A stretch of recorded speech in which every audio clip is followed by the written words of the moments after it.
Дали ни помага изобилието или пак може да ни помогне оскудноста? Современите болести, покачен крвен притисок, хронични болести, предиабет, диабет и сите други, современата наука ги нарекува болести на изобилие. Живееме во изобилие на калории. Денеска човек може да отвори фрижидер дома и за малку пари да внесе калории кои што порано било невозможно да ги внесе во еден месец. Нашите тела се дизајнирани, се направени да се справуваат со оскудност. Нашето тело нема никаков капацитет да ја изфрла солта над одредена граница. Зошто? Заради тоа што солта е направено телото да ја штеди, ама ептен ја штеди. Второ, шеќерот. Значи шеќерот до одредена точка, па дури и овошјето. Кога Бог или кога природата кој како милува, кога ни ги дал овошјата да се присутни во исхраната? Кон крајот на летото и во есента.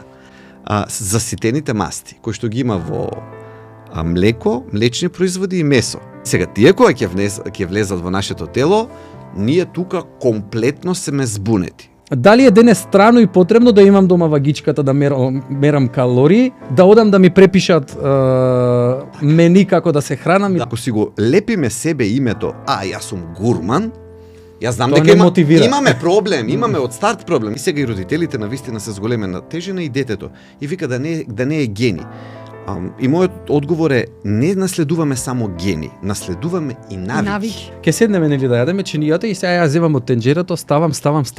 И ми вика, добро, тенџерето е пред тебе. Зошто мораш чинијата да ја наполниш до толку, само што не претекло? Навистина, ако не ми се јаде, зошто да јадам? Не, после боцкањето со еден таков лек за слабење, 4 пати побрзо се враќа телесната тежина отколку тој човек да бил ставен на класична диета. Сметаме дека храната треба да ја има во изобилие затоа што само тогаш ќе се најадеме. Влегуваме во маркет и сега не го купуваш само тоа што треба. Купуваш и што не треба и најчесто нема да го отвориш дома. Прости. Чудак. Ама прости се. Значи прво се прости, тоа не е се едуцирани луѓе, тоа демек ќе се помолат сега пред јадење.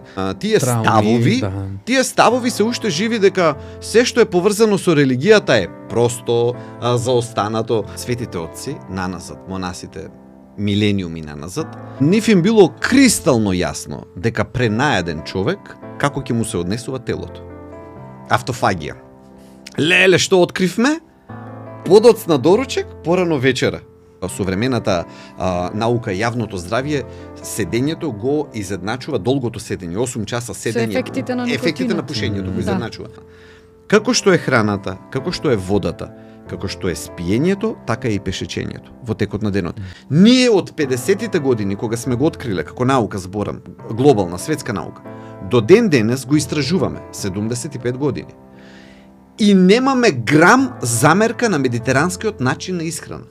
Совршене. 100%. Совршене. Шпанците, за кратко, ќе се најдолговечната нација, ќе ги надминат јапонците.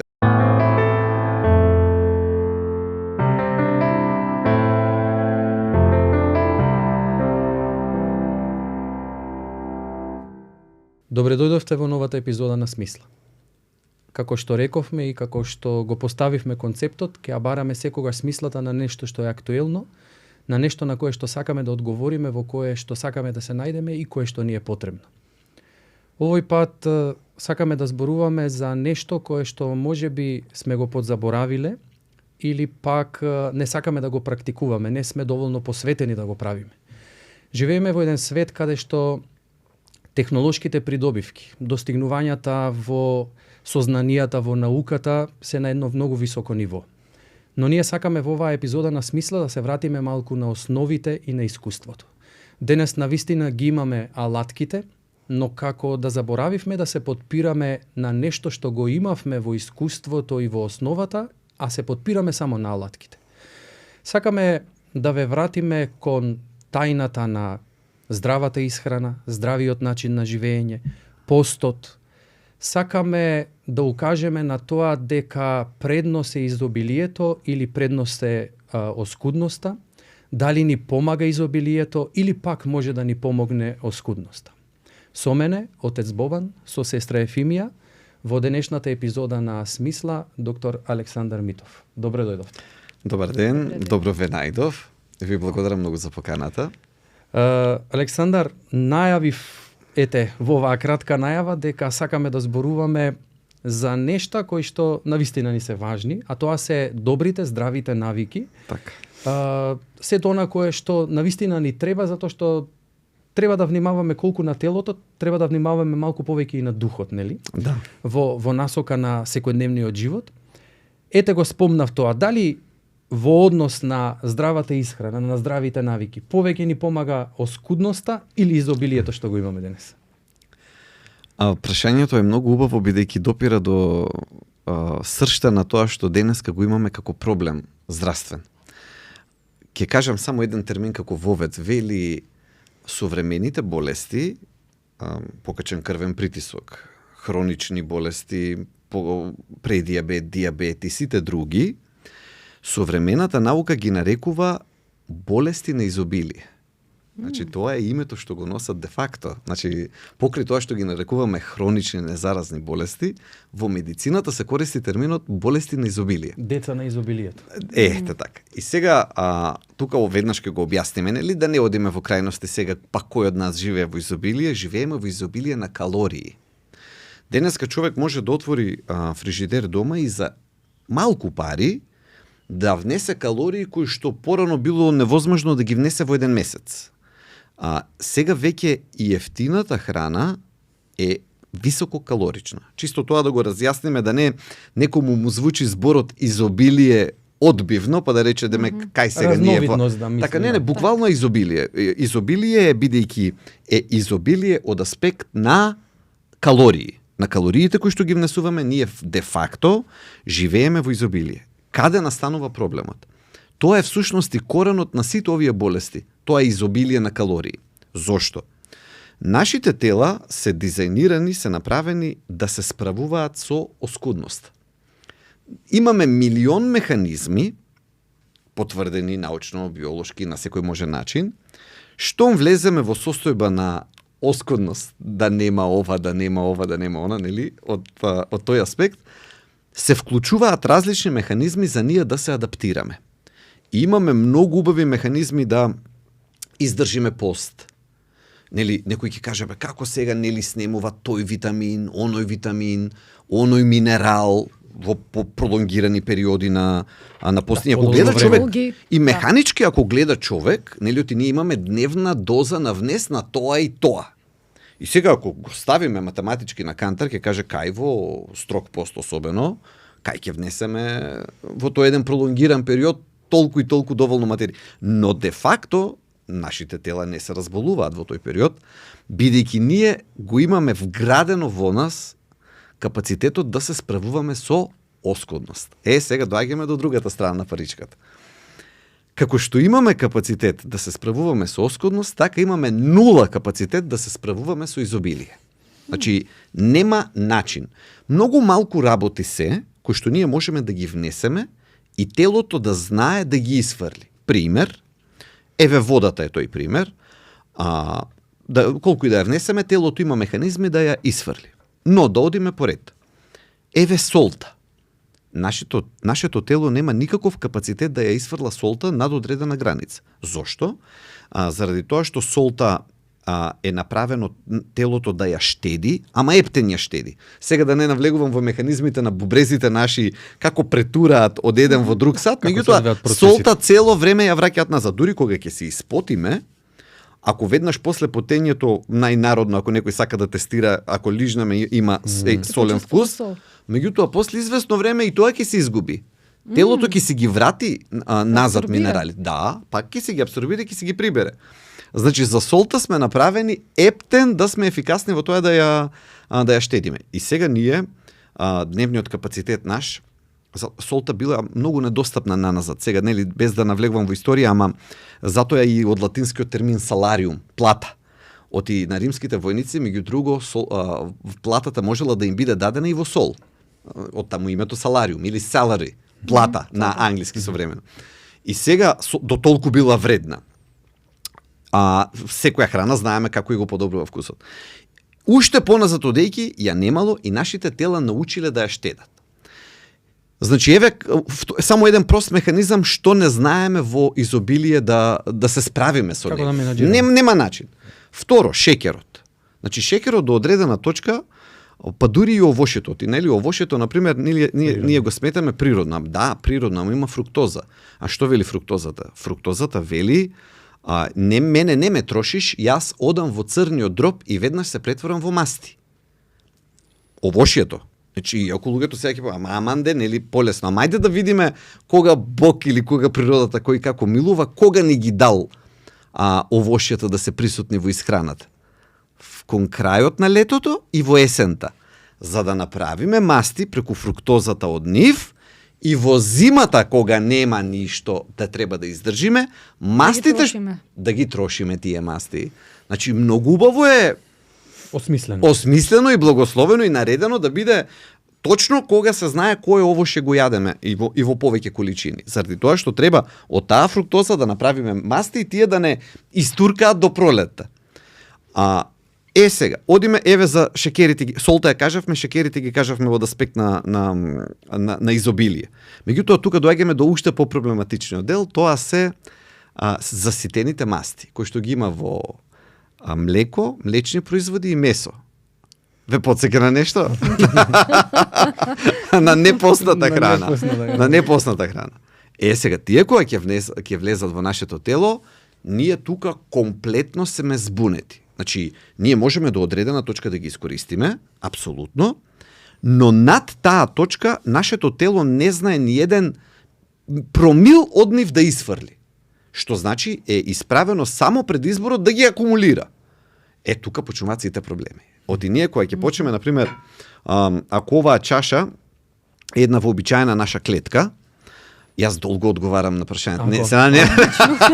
Сега ќе ве оставиме со теоретскиот дел. Ама после имаме многу практични. Јас така сакам да екстензивно и екстензо да објаснам. И сега оваа чаша ако е една како се вели, мускулна клетка, таа во себе се храни пред се на шеќери. Нели шеќерите што ни требаат, глукоза пред се. Шеќерите се голема приказна, ама глукоза да кажем. Меѓутоа, ова е мускулна клетка во сите наши мускули. Меѓутоа, покрај тоа што се храни рапидно, брзо на шеќери, на глукоза, во себе има и резерви, не пливаат неколку капки триглицериди, така да речеме, односно тоа се масните резерви за ако ни текне да трчаме подолго, маратон или било што како нешто, треба ептем повеќе да извлече од таму енергија телото, да. Но кога во таа клетка ние сме внеле од изобилие многу заситени масти, сирење, млеко, млечни производи, месо, оти телото не знае да се справи со изобилието и ги полни внатре, оваа клетка ќе биде преполна внатре со заситени масти, оти телото не знае да ги фрли, само да ги чува. И сега кога ќе биде тоа наполнето вака, има една негативна последица. Штом ќе дојде шеќерот кој што природно треба да го внесе таа клетка, да го истроши, да го изеде, она му вели не фала. Не сакам. И ќе дојде инсулинот кој што е клучерот, тој треба да ја отвори вратата за шеќерот да влезе од надвор внатре, таа му дава отпор, клетката му дава отпор дури и на инсулинот. Инсулинска резистенција. Почетокот на современите болести. Инсулинска резистенција, предиабет, диабет. И сега еве го изобилието до што не донесе. Значи веќе ако го преведам во патофизиолошки механизам на болест, односно на диабет. Така што во една реченица да го одговорам тоа што го прашавте, ние сме спремни за оскудност, повеќе отколку што мислиме, психолошки имаме нели отпор према оскудноста, отколку што сме спремни да се справиме со изобилие. Добре, јас тоа ќе го посочам преку сопствениот пример, а сум го забележал, веројатно медицински нормално тоа и вие ќе го потврдите. Например, кога сум на помалку храна, чувствувам повеќе дека имам енергија некако, а кога ќе внесам помасна храна или поизобилство храна, веднаш нели се изморувам, ми се спие, притисокот ми паѓа и така натаму, така натаму. Да не ве прекинувам. Не. Сакав ова прашање да го поставам. Прекрасно ни го нели пластично теоретскиот дел. Да. Сега бидејќи зборуваме за здрави навики. И доаѓаме до моментот кога не сме ние во оној мут како што беа нели нашите постари генерации, така се знаеше. Има физичка активност, тоа што имаше на трпезата, се знаеше што може да биде и они преживуваа и живееа нели со тоа. Не сме во тоа време, не го бараме нели таквиот стил нели на живење, но нели не е дали е денес страно и потребно да имам дома вагичката да мерам калории, да одам да ми препишат мени како да се хранам и така натаму. Целосно е страно и јас тоа кажувам дека не треба да ја мериме храната, не треба да ги броиме калориите. Тоа го кажува човек кој што работи со луѓе за слабење. Значи, и јас ако го прашам пациентот вака како тест прашање колку одредена храна има калории, тоа ми е исклучиво тест прашање, не со намера да го добиам одговорот, туку да видам дали знае која храна колку калории има. И тоа веќе за мене е знак дека имаме проблем ако знае. Значи не би требало премногу се вовел. Да, ама не знаете како. Ние се донесовме во една парадоксална ситуација кога човек наместо да се го тера животот и што и да прави, што и да му е одбрано да го тера, ние се донесуваме во ситуација да се занимаваме само со тоа што јадам, како јадам, зошто и тоа комбинациите. Ама тоа според мене не е достоинствено за да биде централно прашање за еден човечки живот. Мислам дека вредноста на човечкиот живот и на смислата на постоењето е далеку поголема. Нашата исхрана не е центарот на светот. Далеку поголема отколку ние со тоа прашање да го ставиме централно да стои. Јас затоа и кога им кажувам на мои пациенти, не го третирајте тоа прашање за толку важно. Да, ние ќе поставиме начин на исхрана, ќе направиме ред, нели ќе договориме режим на исхрана. Но и кога ќе почнете да го практикувате, внесете му внимание првата недела повеќе, но потоа трудете се колку што е можно повеќе тоа да стои на неговото место. Значи, да не ви го фокусот да биде. Да не е фокусот сега денес што ќе јадам, што ќе пијам. Бидејќи тогаш пак де факто вие ја губите и каде ви е вниманието, таму ви е енергијата. И ако пак биде таму вниманието, ние пак сме поразени. Оти периодот знаете како, значи храната треба многу пати зошто луѓе имаат проблем на дебелење, да речеме, на зголемена телесна тежина. И не е само од видот на храна, туку прво и основно коренот на проблемот е вниманието и енергијата и важноста на храната која што ја даваат. Како старт. Тоа не тука овде ова е началото. Значи тука не сме стасани ни калории да броиме, ни количини да гледаме, ни ништо.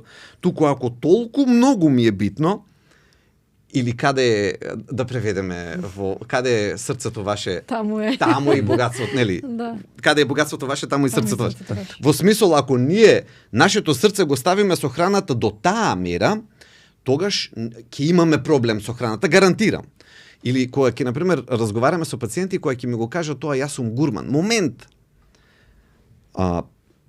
Едно од најважните работи на човек е идентитетот. Не во политичка смисла, мислам.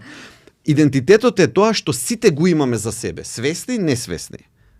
Имињата што си ги даваме за себе, и тоа не е едно, туку се многумина, повеќе имиња се.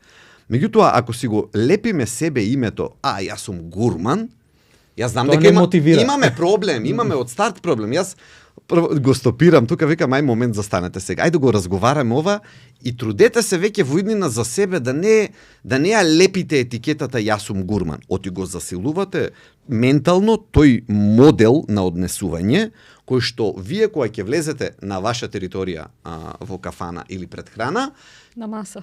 Го будите тој аспект од својот идентитет. Значи ќе велите дека јас сум човек што јаде толку колку што му се јаде и не посветува сега толку многу.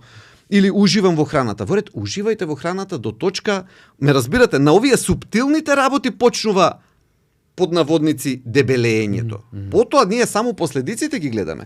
Ако човек се изедначи себе со јас сум гурман, многу сакам храна и сите тие работи, прашање на време е кога ќе ги видиме последиците на тој начин на размислување. Александар, да заклучиме, значи и тој некако, нели, онако што вие го спомнавте, некој робовски пристап кон храната, нели, јас сега треба денес да јадам или треба во моментов да јадам, се тресам, нели, како да биде, што да биде, мене ме изморува, нели, во старт и јас веќе не ја чувствувам како потреба, туку буквално сум како роб на нешто и го служам и моето време постојано во целост поминува, нели, посветено на со. Веро, на тие луѓе ме доста тешко, оти тоа вообичаено го развиле честопати уште во тинејџерски денови. Значи, односот кон храната ние го развиваме прилично рано во животот. Прво ни го наметнува семејството, а потоа и ние самите во тек на тој тинејџерски период доразчистуваме. И можеме да го зајакнеме тоа што не воспитувале или додиме целосно во другата крајност. Но бидејќи не можеме да го вратиме тој период назад, доволно е овој муабет, овој разговор како човек да се крене на тоа, да се ослободи, да го освести. Значи тие аспекти на ако веќе го имало, а оти нели често пати ќе ми кажат еве ние фамилиарно сите сме нели со зголемена телесна тежина и сега и родителите на вистина се зголемена тежина и детето. И вика да не е гени. И мојот одговор е не наследуваме само гени, наследуваме и навики.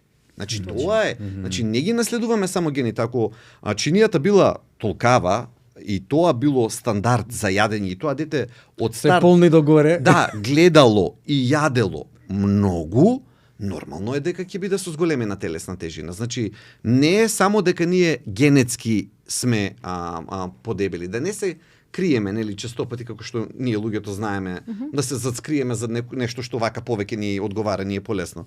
Туку нешто од овој аспект кој што ќе не направи свесни за одговорност.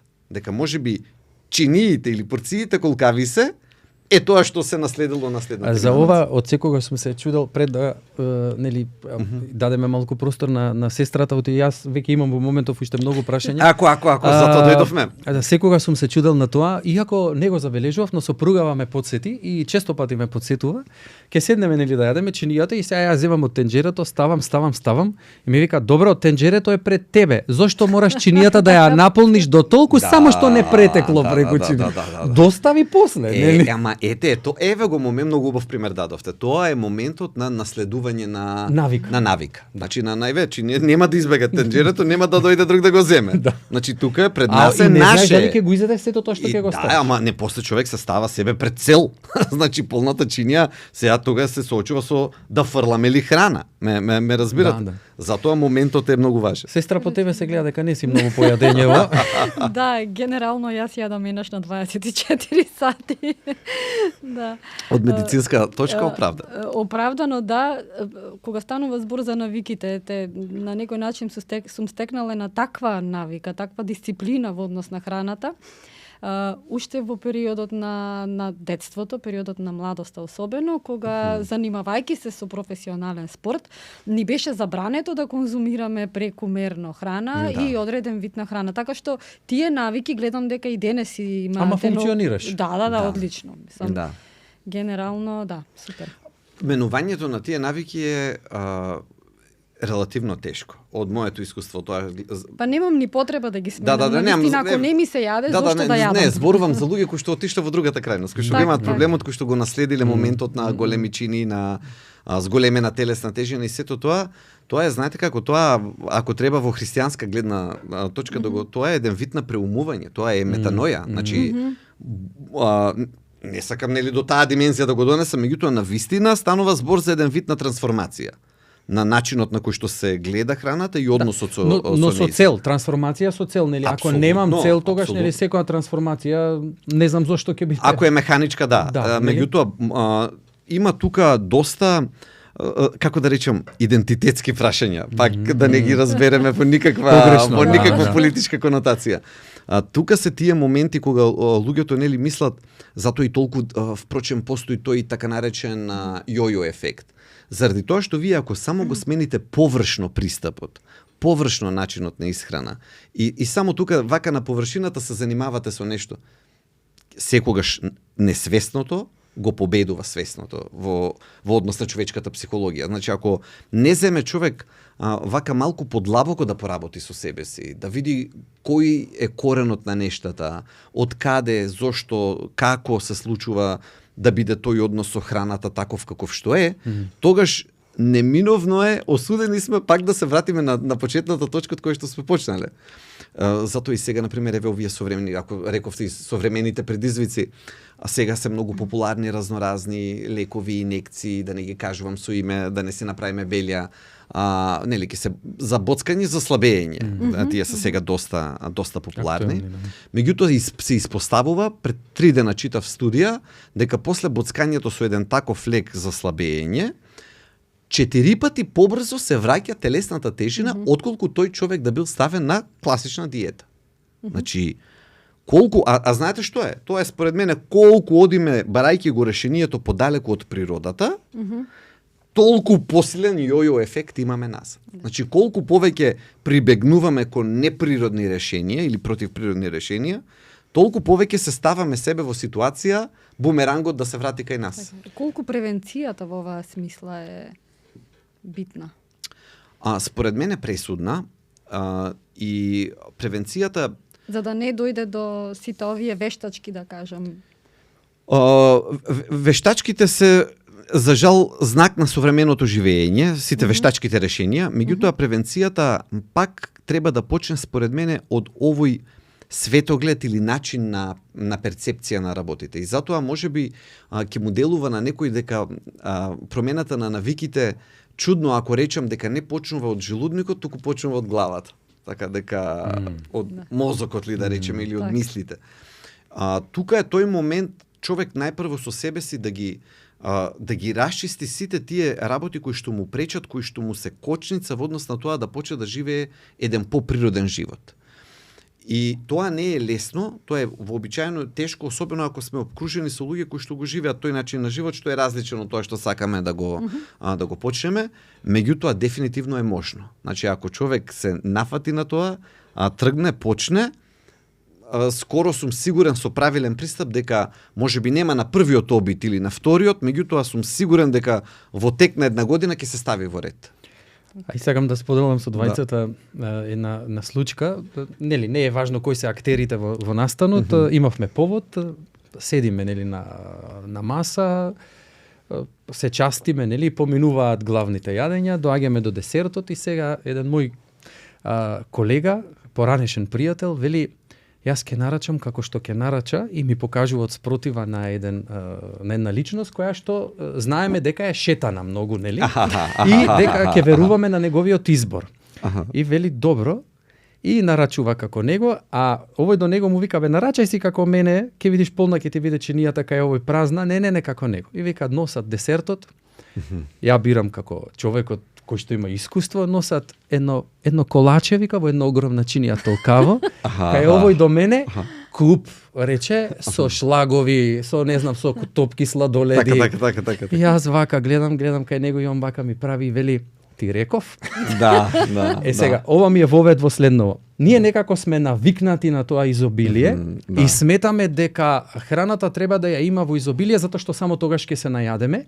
И честопати кога патуваме ако речам поразвиениот свет да не ме разберат, ама поразвиени се во некои аспекти, кога ќе ги дојнесат таму чиниите во ресторан, така, дури и во нивното секојдневие. Например, ние често велиме како се најадуваат со едно красанче овие французиви и така натаму. Сакам тој момент малце да го разјасним. Едноставно е, за жал, одговорот е за жал едноставен и е поврзан со нашето не толку дамнешно минато. Последен пат кога тие нации проаѓале низ глад е можеби пред 1000 години, дали и тогаш. А последен пат кога ние сме имале посериозни проблеми со исхраната како нација, 100 години дали ќе бидат. Значи во меморијата ни е се уште страдањето. Останато е. Значи ова е период кога нели малку да се вратиме да ги читаме историски и 18 и 19 век, ние ќе видиме од година во година е прашање како ќе помине населението во однос на тоа каков ќе биде родот, колку ќе има, колку ќе нема и нема некои кој знае какви резерви. Впрочем, и ние ако имаме живи баби, дедовци или малку повозрасни луѓе од нас, ќе ни кажат дека мене ми имаат раскажувано малку брашно замесено во вода за мајката за да може да има млеко за детето и такви, значи наши живи уште повозрасни од нас да ги кажуваат овие приказни. И таа траума на немање храна е извонредно силна. Јас ќе го спомнам, Бог да го прости, имаше еден човек, бизнисмен, стана во нашето мало, во Струмица кај што живеев и он често знаеше да каже, прејадуваше човекот и почина за жал од диабет. Многу типична приказна. Меѓутоа тој често знаеше да земе да раскажува леле колку немале храна како мали. Колку биле гладни како деца. Големо семејство, типично порано за нашите семејства. Сега за жал не. И ќе каже толку немавме храна, ово и сега еве имам пари. И се прејадуваше на вистина. Дали е тоа веќе на менталитет? Мислам дека тоа е веќе кренато до ниво на да ни е... Ќе излеземе и ние за 100 години, предпоставувам, како колективно, како травма. Еве како сега Подсвесно да постои некаков страв. Постои страв дека зад аголот може да дојде лоша година, дека може да снема. Нека има дома. Нека има, да, и тоа е Ама како да не можеме да се снајдеме и да менаџираме со изобилието. Еве сите ние. Краток период е. Главни за изобилие. Краток период е. Влегуваме во маркет и сега не го купуваш само тоа што треба. Купуваш и што не треба и најчесто нема да го отвориш дома. Тука е и краток период е сето тоа. Значи ние мислиме нели од аспект на човечки живот, зборувањето за 1950 година нели тоа пред колку и да е, таму 75 години. Меѓутоа од аспект на историја тоа е точка. А и од аспект на колективна свест на една нација, тоа е ништо. Така што ние уште ги носиме или на пример луѓето кај нас воопшто не се свесни за траумите од комунизмот кои што уште се присутни кај нас, без да звучам политички. Ние на пример да го прашаш човек ќе каже кој трауми или какво, супер ни беше. Момент, момент да поразговараме. Имам мои пријатели американци, на пример, седнуваме во ресторан, пред да почнеме да јадеме, ќе ти пречили ако се помолам, обавезно ќе ми кажат, и ќе застанат и ќе се помолат и ќе продолжат да јадат. Замислете македонска фамилија во било кој македонски ресторан, обкружено со македонци, и да паузира, да паузира. Не. Значи толку е убиено тоа кај нас во време на комунизмот. И што ќе помислиме? Прости. Чудак. Ама прости се. Значи прво се прости, тоа не е се едуцирани луѓе, тоа демек ќе се помолат сега пред јадење. И сега ние мислиме дека сме се, еве го каде завршил, па сега еве го каде и 1990 колку да беше тој минатиот. Но уште се живи тие ставови, тие ставови се уште живи дека се што е поврзано со религијата е просто заостанато.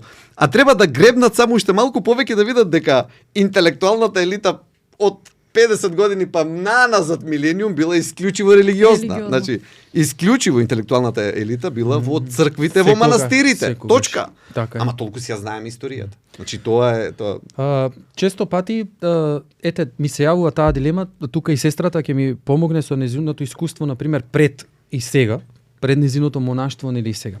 Концептот вие го знаете исто така искуствено од блиску тој концепт, нели ни кажувавте пред да го почнеме подкастот за вашето искуство еве и со католичките манастири, но и со православните манастири во областа во која што живеете.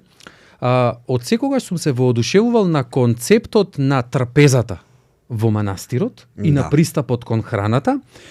Таа дисциплина не е случајна. Тоа правило не е насочено и кон тоа да го гради телото и да го гради духот. Имено, еве, потоа ќе преминеме на една друга тема. Например, тие јадат 2 пати, поставуваат трпеза во манастирот и се знае. Тоа е скромно, нели не е толку, не зборуваме за обилност во тоа колку има во тенџерето, но лишено и од вкус на некој начин. Ќе ве прекинам, отец. Тоа се луѓе, светите отци, наназад, монасите, милениуми наназад, кои што живееле еден живот свесен. И тие луѓе со генерации имале време да го сватат тоа кое што ние денеска со наука го сваќаме.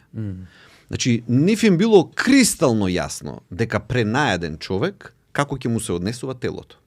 Или напиен редовно ако пие вино, например. Значи, тие не со научни експерименти, туку со обсервација која што е на работ на чиста наука, значи обсервација, генерација по генерација по генерација, до кристално јасно дошле сознание која храна што му прави на човечкото тело. Значи тоа е, ние дури денес, правејќи еден експеримент, друг, трет, пет, ќе дојдеме до тоа, еурека, ќе го кажеме нешто што е утврдено, на пример сега ние, тоа ми е најсмешниот аспект од современата наука, на пример сега ние ќе дојдеме, автофагија. Леле, што откривме? Подоцна доручек, порано вечера. Тоа е И сега ние леле од тоа филмови од тоа, што ќе се прави? Или Маркетинг. сваќањето, цел има еден невропсихијатар, не знам точно како името му го заборавив сега, цел подкаст има со илјадници гледања од сонот, од спиењето, од еурека, откривањето дека 8 часа сон му требале на човечкото тело. Бре, значи нашиот народ кажал легни се со кокошките, колку и да звучи тоа Разбуди се со примитивно, меѓутоа ние сега сваќаме кога го проучуваме парасимпатички лимбус и сите други системи во мозокот, а дека има систем, ние го и име сега му сме му дале циркадиен ритам, дека на човечкото тело му одговара да го следи сонцето и да си легнеме порано и да станеме порано. Ама тоа е затоа што не сакаме да испитуваме. Јас лично ќе кажам. Значи, кога ќе си легнам порано, навистина ќе станам порано. И сега што ќе правам? Па толку милион работи има што да правиш. А второ, доаѓа, нели, дошло 9 часот, сум станал пример во 6 часот. Така. Сум поминал толку нешта сум сработил и сега гледам 9 часот. Пред мене е денот. Значи можам уште многу нешта. Си има тоа многу убавини, многу позитивни аспекти. Меѓутоа сакам да речем како ние сме во ситуација да се зачудиме дека му требало физичка активност на телото. Мислам нормално. Ама се ние сите тие работи се враќаме наназад и ги откриваме. 6000 чекори. Значи не ја сваќаме парадоксалноста на тоа. Сега ние дојдовме во една ситуација да броиме чекори колку му требаат и леле некој што открил па селаните по критските села, цело време нагоре, надоле, оделе, тоа било една од причината зошто биле долговечни. Па, се разбира дека е тоа и дека има тоа влијание. Сакам да речем, ние се донесовме до една парадоксална ситуација, ако нешто науката не го потврди, ние кода не знаеме ко вака бела маса, ко табула раса, нели што вика, меѓутоа, каде е знаењето напластено со генерации. Со искуство, со опит. Оти тие луѓе, паметни луѓе биле, значи, доаѓале... На крај на грештата заклучувале од самите себе, се наблюдувале. Ги учел, животот ги учел. Така. И плюс тоа тие немале толку дистракции како што ние имаме денес, нас може денес да ни помине во комплетно изгубено време. Шо на интернет, шо на Facebook, шо на ова, шо на... Ние можеме денот како вака црна дупка да ни го смукне, да го однесе. Меѓутоа ние, вратете се 100 години наназад и седете на камен, ќе размислуваш, оти немаш друго што да правиш. Значи, ме разбирате? Една значи, идеја ми и занимацијата тогаш, или самото, зошто вели современата наука, уште едно интересно. Оставајте ги децата да се досадуваат. Тоа е едно од најновите заклучоци, јаките заклучоци. Фала Богу, треба дете да се досадува. Бидејќи сега веќе знам, креативноста му ја поттикнува досадата. Така е. Сакам да речем, има многу убави работи, меѓутоа ние најбитното што го имаме, вниманието го залепивме за телефоните. И сега се чудиме зошто токму тоа ми беше има проблеми. Дали активноста, физичката, го прави оној посекуваниот баланс? Апсолутно, да. И дури до точка на тоа колку што е можно повеќе да биде распрсната во текот на цел ден и во разноразни форми колку што може повеќе. Јас како градинар, тоа морам да го нагласам и да пофалам да кажам дека градинарењето спаѓа во еден од најубавите, ако не и најубавиот начин на физичка активност. Зошто? Клекни, стани, земи, носи, однеси ваму, однеси. Значи тоа цело време разноразни активности. Ма какви 6000 чекори шала? Не, 6000 чекори човек во градината еден ден нема теоретска шанса, нема што да брои. Ама сакам да речам дека таков тип на физичка активност кој што е распослан преку цел ден, тоа е тоа што на нас му треба на телото. Пример, дури пак ќе се вратам на парадоксалноста на современата наука, вели за жал седењето, ова што го правиме сега ние, има толку негативен ефект, затоа и се нарекува седењето ново пушење. Современата наука, јавното здравје, седењето го изедначува долгото седење, 8 часа седење. Ефектите на пушењето го изедначува. Толку е лошо. Дури вели, ако 8 часа седите, џабе после вежбате. Толку е силен ефектот на седењето во негативна смисла, не ти компензира ова другото. Не компензира. Остава негативен трак. Впрочем, ако го видите вие седењето, не е физиолошка положба. Нашите тела се направени или исправени или легнати. Седењето вака е нешто што не одговара на нашиот физик.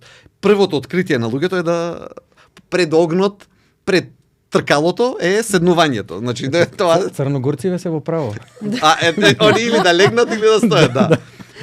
Така што физичката активност треба да си ја сватиме како физиолошка потреба. Како што одам во тоалет, како што пијам вода, како што јадам, така треба и добро да спијам и добро да пешачам. И не е прашање на луксуз, на имање време, немање време, на додавање на одзем. Не, ништо, то се тргаме на страна. Како што е храната, како што е водата, како што е спиењето, така и пешечењето во текот на денот. И мораме, почнавме со ресет на нивото како ги гледаме работите. Мораме на тоа ниво да го сватиме пешечењето. Ај само една дигресија, колку и макар во атмосфера на загаден воздух? Видете, загадениот воздух е секако проблем. Меѓутоа, да влеземе во деталите. Загадениот воздух во нашата земја е максимум присутен 3 месеци. Во Скопје конкретно, за надвор од градовите, во помалите градчиња и пократко. Но во тие 3 месеци, ако е како оваа година, имавме многу среќа декември да беше прилично ветровит и дождлив. Значи декември оваа година не видовме загадување, па дури и една недела беше, па дури и јануари сега ако приметувате, немаме последователна концентрација некако. Да. Значи ние ако отвориме да ги гледаме сега веќе ги има разноразни мерења, од 7 дена 3 дена ќе најдеме саглам да излеземе да испешачиме.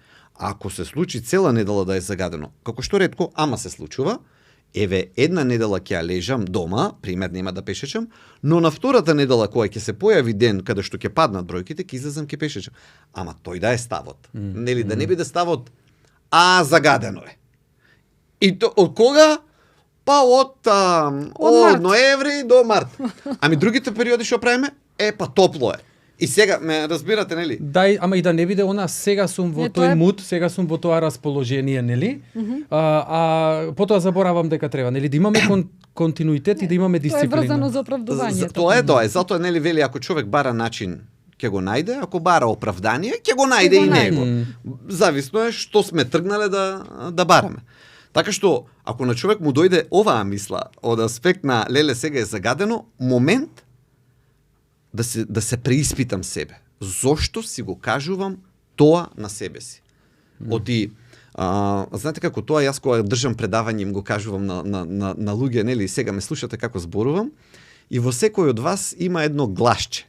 Еден глас, еден коментатор. Тоа како спортски коментатор. И сега јас зборувам од оваа страна, ама и во секој од вас коментаторот си збори од другата страна. И сега тој коментатор може да ви кажува и видиш што паметно зборува човекот, ова е корисно, треба да го применам, али може и да кажува како да не, врска нема, сега он мене ќе ми кажува вак.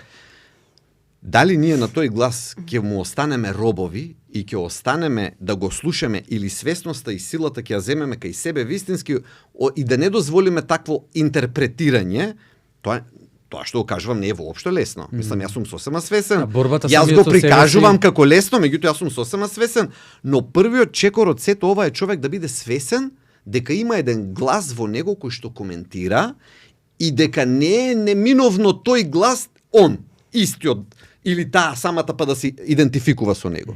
Туку да знае да направи разлика помеѓу јас што сум и што е добро за мене и кој е тој глас кој што кај мене цело време. И тој глас, тој интерпретатор, тоа може да е напластено, сега да не навлегувам во психологија, тој глас може да е гласот на тоа што му зборувале родителите на тој човек додека бил дете.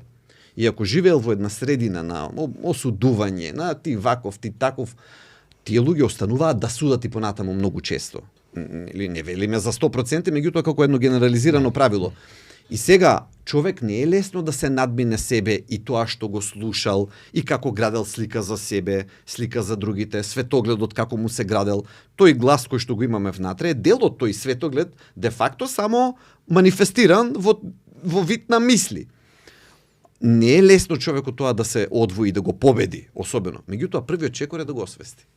Да биде свесен дека оти може да му го толкува тоа, например да му вика сега што вели овој, сега треба да пасам. И ако далди се човек по тоа тој глас што му вели дека сега јас треба да пасам, Он мене штета не ми направил. На друг штета не направил. Себе си штета си направил. Се ограничил од можноста да чуе нешто и да каже, може нешто овдека и да има некоја смисла. Себе си се давам само како пример. Ми е гајле. Значи, не сум воопшто битен во приказната. Тоа е општо како луѓето го слушаат тоа што го слушаат од цел свет, не од мене. Ако умот не им дозволува да ја видат користа и убавото во нешто и што да направат за себе си, сите подкасти се чаве. Слушнав еден фрапантен податок баш денес пред да пристапиме во студио да снимаме емисијата во однос на тоа колку модерните текови влијаат на нашите размислувања во поглед на храната. Имено најновиот тренд покажува дека не знам каде, веројатно во тие високи кругови, да кажам, се практикува да се јаде живо месо. И мене тоа баш така ме фрапира, колку тоа и тоа веќе навлегува во Или сурова, како ја викаат храна. Имаше и таква верзија. Не, сурова храна, зелен чуковош е во ред, меѓутоа сурово месо, живо месо мене ми е баш колку тоа е здраво, бидејќи знаеме дека присутни се бактериите и од таа гледна точка тоа апсолутно може да биде и смртоносно. Еднаш да налетаат на месо кое што има во себе таков тип на контаминација. Но веќе се развива како тренд кој што ете така влијае на нашите размислувања и тука знаете како тука сум исправен пред многу голема дилема. Например, еве и да не е како се вели живо. Дури да е термички обработено. Еве тоа да го тргнам како малку екстремно, ќе го одговорам, меѓутоа ајде да го анализираме прво термички обработено. Термички обработено. Так. Тоа е таа така наречена карниворска диета. И тоа е нели месождерска диета, ако преведеме. И има луѓе во светот кои што почнуваат да го применуваат тој тренд и тој почнува да зема замав. Јас мислам дека ќе зема се поголем замав од тоа што го следам како трендови. И тука не знам што да речем. Тука е капацитетот на нашите тела како што е даден, како што ни се дадени, да можат да се адаптираат на се и на се што. Зошто? Заради тоа што ние како луѓе сме се навикнале да живееме и на северен пол и фоки само да јадеме, значи како што има луѓе. Кој е вистинскиот долгорочен ефект, не знам, бидејќи има луѓе кои што се што ние моментално знаеме во науката, тоа треба да не биде можно. Човек да треба да не може така да живее. Оти ќе му требаат витамини, ќе му требаат минерали, а и минералите ќе ги најде во месото. Витамините не, освен неколку, па за растителни влакни и за такви други работи кои што могу да не станува збор. Меѓутоа, тој тренд како што го следам, има луѓе кои што тоа го терат со месеци па и со години. И сега јас тука стојам запрепастен, меѓутоа ајде да видиме што ќе се случи. Значи немам одговор. Немам одговор заради тоа што да го јадат сурово е невиден ризик. Тука тоа е невиден ризик. Они може ќе терат одредено време еднаш да налетаат на бактерии кои што живеат на сурово месо. Тоа е равно на смрт, може да биде. Значи таму е ризикот страшен. И други термично последици тука, нели? Ама не ги знаеме. Ма знаете како ние се нафаќаме, видете сега што е парадоксот. Добро, зошто таа потреба да испитуваме? Оставете да Сега ние се нафаќаме да експериментираме на себе, кога еве ние на пример медитеранската диета. Тоа е медитеранскиот начин на исхрана, тој што е најблизу до нашиот. Тоа е нашиот. Иако има име медитерански, тоа го крстиле во 50-тите години на минатиот век така. Тоа е многу слично на нашиот, ама нема врска со медитеранско, па да мислиме сега риби дека само треба да јадем. Од името е нели морско. Но го направиле генерации пред нас експериментот што е здрава храна. Ние од 50-тите години, кога сме го откриле како наука, зборам, глобална, светска наука, до ден денес го истражуваме, 75 години. И немаме грам замерка на медитеранскиот начин на исхрана. Совршен е. 100%. Совршен е. Значи, ако сакаме, Шпанија, еве еден пример да земам. Шпанците, за кратко, ќе се најдолговечната нација, ќе ги надминат јапонците. При тоа, пушејки цигари, еден добар дел од нив. Не сакам ништо од тоа да ме разбере некој сега да фати во крпче да врзе цигарите или било што. Само како пример објаснувам. Вино пијат многу повеќе од јапонците, многу полош здравствен систем имаат отколку јапонците. Навики. Да, овие се физички активни цело време. Јапонец е вообичаено ваков, нели, слаби, витални, но статистички ќе се испостави дека овие ќе живеат подолго од нив и се претпоставува дека тоа главно ќе се должи токму на медитеранската исхрана. Дека немаме друго објаснување. Дека и покрај овие ризици, кои што де факто се присутни кај нив, овие ќе испаднат да живеат подолго. И науката смета дека одговорот за тоа е начинот на исхрана, односно медитеранската исхрана. И сега знаеме дека од 5 зони на каде што има најмногу население преку 100 годишна возраст, двете, една е во Грција, друга е во Италија. Другите 3 се распрснати низ остатокот на светот, ама 2 од 5 се тука во Медитеранот. И тие луѓе јадат исклучиво медитеранска исхрана. И сега кога за нас, до нас е медитеранската исхрана, целосно ни е сродна. Значи, маслиновото масло треба да доминира, путерот не, и овошје, зеленчук, риба, месо повремено млечни производи, ама не да се давиме во сирење во кашкавал. Тоа е 90% нашата исхрана, традиционална. И се ние ја имаме таа преднос и вкусна ни е, не сега аз ќе јадам еднаш дневно месо. Бифтек, тоа е карниворската. Тоа е карниворската, еднаш дневно ќе јадам бифтек. При што не знам за 5 години што ќе се случи. Значи, јас кажувам, не можам да кажам лошо, ама не можам да кажам ни позитивно. Значи, оставам, или ај сега хроно, ајде сега кето, ајде сега, значи... Фастинг. Ама зошто луѓе? Значи, медитеранската, ние сме го ставили името за да можеме да ја диференцираме научно. Ама начин на исхрана не треба да има име. Значи, не треба да биде крстена начинот на исхрана, треба да биде соодветен на поднебјето и на сезоната. И да нема многу преработена храна во него. Значи, преработената храна е основа на тоа што е проблем денес. Толку. Тоа е цела филозофија на начините на исхрана. Меѓутоа, ние се нешто да измислиме, ми одговоривте некако кривини да фатиме, ново нешто, ново. Нема ново, во исхраната е измислено. Медитеранската исхрана е најздрава, точка. Науката се согласува и веќе не може ниту да има научни студии на таа тема, оти досадно стана. Докажано. Ама докажано е во медицината да земете вие да правите таков тип на наука, на трен тоа ќе биде, аман човек сега истражуваш водата дали е мокра. Значи, нема што да го истражуваме. Медитеранскиот исхран начин е најздравиот. Толку. Ми одговоривте дилемата, нели, доаѓаме до на сега постариве генерации, ние помладиве идеме во маркет и дај авокадо да купиме. Што е тоа авокадо? У наше време немаше авокадо и така натаму. Ама очигледно припаѓа кон не, видете, концептот. Знаете како, ако земеме да тргнеме по прашањето на автохтонос, нели која храна каде припаѓа, што како припаѓа, бидејќи автохтонос ако отвориме како прашање, ние сите да си ги собереме парталите како човечки род и да се вратиме во подсахарска Африка. Оти од таму човечкиот род нели као потекнува научно гледано. Ако тргнеме сега научно да ги тераме работите така. Така? Значи како било така. Не, ако како било така треба да биде и ако тргнеме по науката што од каде потекнува, ние треба така да заврши приказната. Од старт. Прво, второ, гравот е донесен од Јужна Америка. Доматите се донесени од Централна Америка. Пиперките се донесени исто од таму.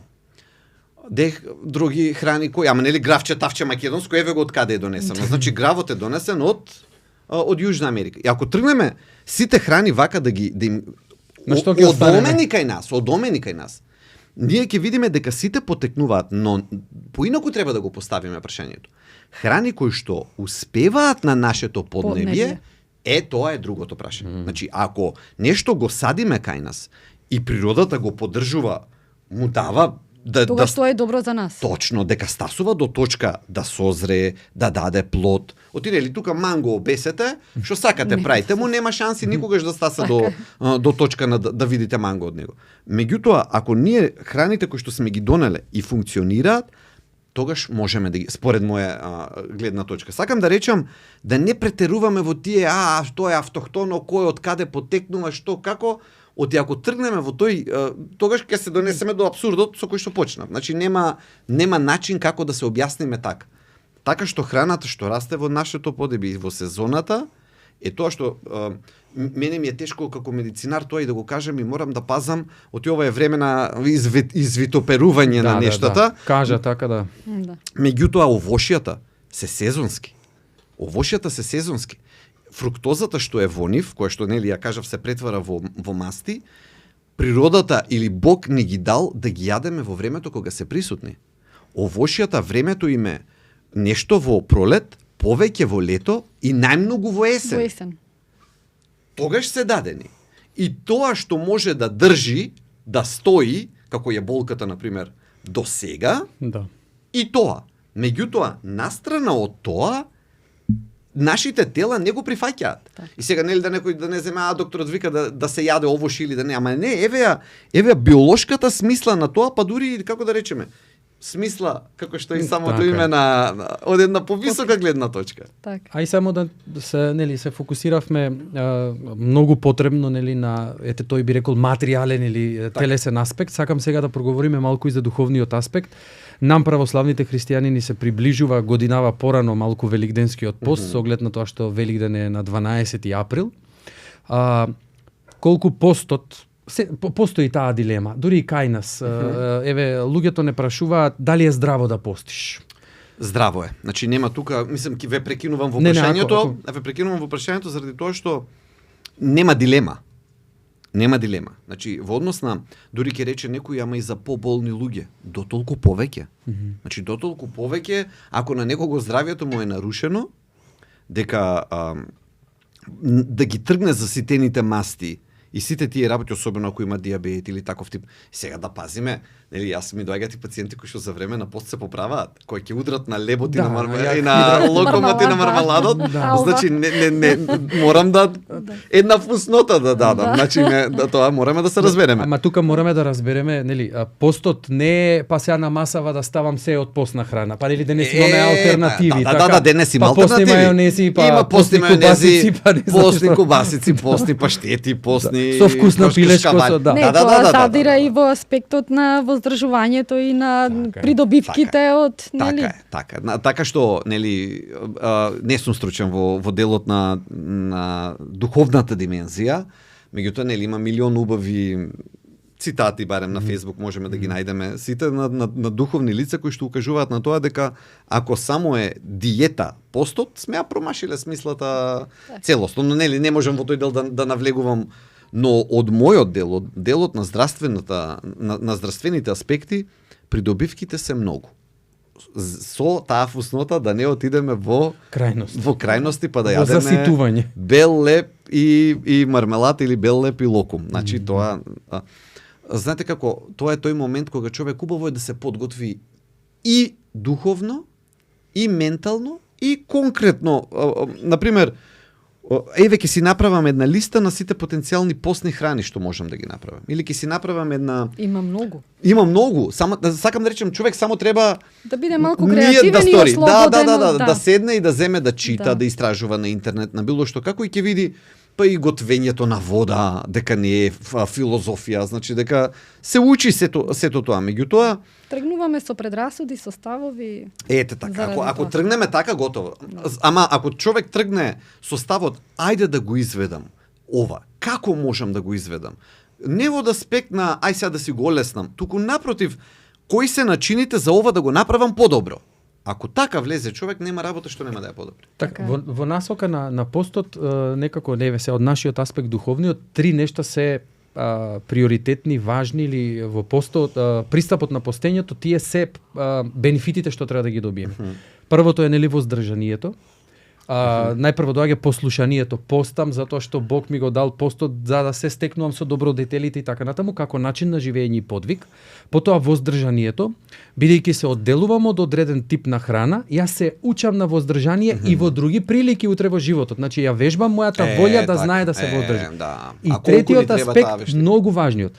По вокација постната храна и не треба да биде вкусна. Колку сакам тој момент да го расчистиме. Ние секогаш сме предизвикани од вкусноста на храната. Ме навлековте сега, знаете на колкава тема е тоа. Ама со мерак јас зборам. Им текнува на научници во Австралија, во Сиднеј, на приматите, на мајмуните да им даваат банани, несовремени банани, тие што ги знаеме големи, жолти, долги, благи, туку да им ги даваат такви какви што би биле во природата од диви семиња. Значи мали, не толку благи. Оти се што ние сме произвеле сега и што произведуваме е адаптирано да е со многу шеќер процент во него. Екстра вкусно. Од овошјето, зеленчуците па натаму. Значи ние и сортите на овошје на зеленчук ги преферираме тие кои што имаат повеќе шеќер во нив. И кога го почнале тоа да го практикуваат, да им ги даваат тој тип на банани, така да речеме автохтони семиња, значи банани кои што не се благиви овие, беа фрапирани научниците, го гледав тоа на еден подкаст, колку паднал процентот на агресивност помеѓу тие нели, таму кај што групата кај што ја правеле што ги испитувале тие примати, мајмуни. Тоа е поради шеќерот по ниско ниво или по ниско ниво на шеќер. Прво, нема тој шугар раш кој што го нарекуваат, кој ќе ја јадат храната одеднаш да им се створи многу допамин. Потенцијал, да. Оти знаете како? Ако тоа е како друго нешто. Нели, ме разбирате како дрога.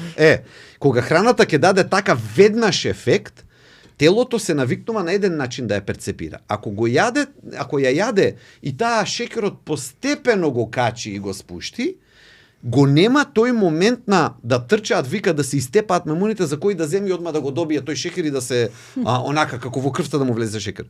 Од тука почнало и почнаа вика да гладни се ќе дојдат да јадат, меѓутоа тој момент да трчаат кон храната и агресивно да се борат одеднаш е намален бидејќи шугар рашот го нема. Значи мотивот де факто го нема. И сега сите наши храни, ако размислиме, се од овие проблематичните. Ние сите храни се интензивни. Ако земеме моментот што го зборите за не толку вкусна храна. Значи ние напротив цело време одиме кон тоа храните да бидат што по. Да. Се други па моменти тука има единствени рецептори други, оти ние порано мислевме дека рецептори за храна има само на јазикот. Се испоставува, ова е од последниве неколку години наука, дека рецептори за вкус нема само на јазикот, туку има и низ цел дигестивен систем. И тоа не за било кој друг вкус, туку за горчливото. И дека на нашето тело му треба горчлив вкус за да го забави процесот на варење и да стои подолго време храната во цревата и да не огладнеме толку брзо. А ние од горчливото бегаме. Значи ние ако нешто ни горчи, одма бегаме. И сега се испоставува науката, вели дека горчливото и тоа како треба да биде застапено, да се биде, значи храни кои што имаат, не велиме тоа да горчи многу, меѓутоа ако размислите, од сите вкусови, кога последен пат нешто горчливо сме каснале? Ме разбирате? Бегаме скрос од тој. Бегаме од тој вкус. Добро, природата предупредила, голем дел од отровите го имаат наводно тој вкус. Значи има некоја причина зошто сме се ни е дадено. Само треба да се слушаме и да се следиме малку повеќе, ама од телото, не од паметот. Далди сам во последно време. Сакам да речам, ако имах, например, маслинките треба да ги има во исхраната, ама не тие обработените новите видови, туку тие се сеќавате деца како да касне човек маслинка и да го сгорчи, ама до душа што се вели. Значи, и сега науката сваќа, тоа било корисно. Горчливите маслинки. Или општо земено сите горчливи храни. Добро, сакам околу постов да заклучиме дека и тие свичови, така ќе ги крстиме. Така. Сега јас постам, например, 7 недели постиме. Така завршува постот, од утре дента веднаш тргнуваме нели на мрсна храна. Нормално, ние се предупредуваме, дури јас како свештеник им зборувам на моите верници, сега немојте сега малку, како сега ви почнува животот, нели дојде животот, имаше пароли порано. Сега, нели внимателноста треба да се задржи, но дека тоа не е опасно за организмот, нели доколку си е во една нормална и дисциплинирана. Секако и тоа што го кажувате е многу важно, преминувањето од едната во другата фаза, колку човек свесно, внимателно, ама видите, и влегувањето во постот е многу постепено, за големиот пост. Особено тие подготвителните недели, цели недели има, без месо, без колку мудро направено. Мудро е, пак сакам да речам, правено е со луѓе кои што го направиле, луѓе кои што обсервирале, следеле, размислувале, не биле вака како што сакаме ние да мислиме можеби за религиозни луѓе, туку видат колку убаво направено, дизајнирано, постепено човек да влезе. Значи, Тоа е некако и акт на љубов. Да. Веројатно тоа се луѓе кои што и постепено излегувале од периодот на постот. Не било со јагнешкото на... Обично тоа е прашањето, еве и мене кога за празниците ќе ме прашуваат што треба да има на трпезата. Толку неважно што треба да има на трпезата. Да. Јас во разговор со некои луѓе сакам да кажам, им кажувам, велам, некако ова зависта во последно време кај нас или интересов толку се нагласени што викам почнуваат луѓето дури да ги сметаат за света завист и за свет интерес, како да треба да се стават во календарчево, нели? Да. И сега, ама ајде и позитивен еден аспект има некако света практичност. Нас ни недостасува таа практичност. Тука на тема света ми текнува на овој, како се викаше тој што го палат научникот и кога кажува Sancta Simplicitas. Некаде некој од нив вика и кога нели доаѓа тоа некаде во Западна Европа, фала Богу, нашата традиција нема такви работи. Меѓутоа нели доаѓа една побожна жена, фрла дрво према пламенот на кој што тој гори, нели се не знам како е католички се прекрстува и он ја гледа, се чуди иако е наклада и го кажува Sancta Simplicitas, нели света простотија, вака на македонски да го преведеме. И за жал Фејсбукот ни го даде тоа многу, да го видиме тој момент. Мене тоа ме шокира и тоа е исклучиво на штета на луѓето кои што влегуваат во тие вртлози. Јас тоа секогаш го кажувам љубовно. Мене не ме допрел ниту еден коментар, каков и да бил, позитивен, негативен, нели, човек ако се труди да живее христијански, ниту убавите коментари ќе си дозволи да го вознесат. Да. Нема ни да дозволи да ласкањето да го вознесе, ниту пак другото негативното да го спушти. Да, оти ни едното ни другото не е христијански. Так. Ако ние толку се другото може да биде предизвик од друга страна. Да, може и прелес да отиде. Значи и едното и другото може да е проблем. Да. Но во секој случај на една дистанца. На една дистанца. Меѓутоа, ние тоа што го гледаме моментално, за жал, е тажно. Пред се за луѓето кои што сами влегуваат во тоа. Бидејќи видите, вие сигурно не сте во добра состојба, ментално, духовно, како сакаме да кажеме, за да земете и од таа убава состојба да напишете некој грд коментар. Не излегува од човек што ужива, што живее убав живот, смирен, насмеан, комотен, убав, каков и да е, од убав, знаете како, нели? Од оној што го чита Евангелието за да го разбере и да го практикува во својот живот, тешко да излезе, нели, што вели, од устата излегува тоа што го преполнува срцето. Не знам сега од преполнето срце зборува устата. И старец стаде и некако тоа ни го кажува, нели го знаеме на неговото преведено на македонски, вели какви ти се мислите, таков ти е животот. Така да. И затоа мислам дека е важно да се охрабриме на таа гледна точка, да пробаме да им укажеме на луѓето кои што страдаат од тоа дека за нив тоа пред се не е добро, дека за нив пред се тоа не е добро, и никој да не се вознемирува од такви работи воопшто. И не е здраво на крајот.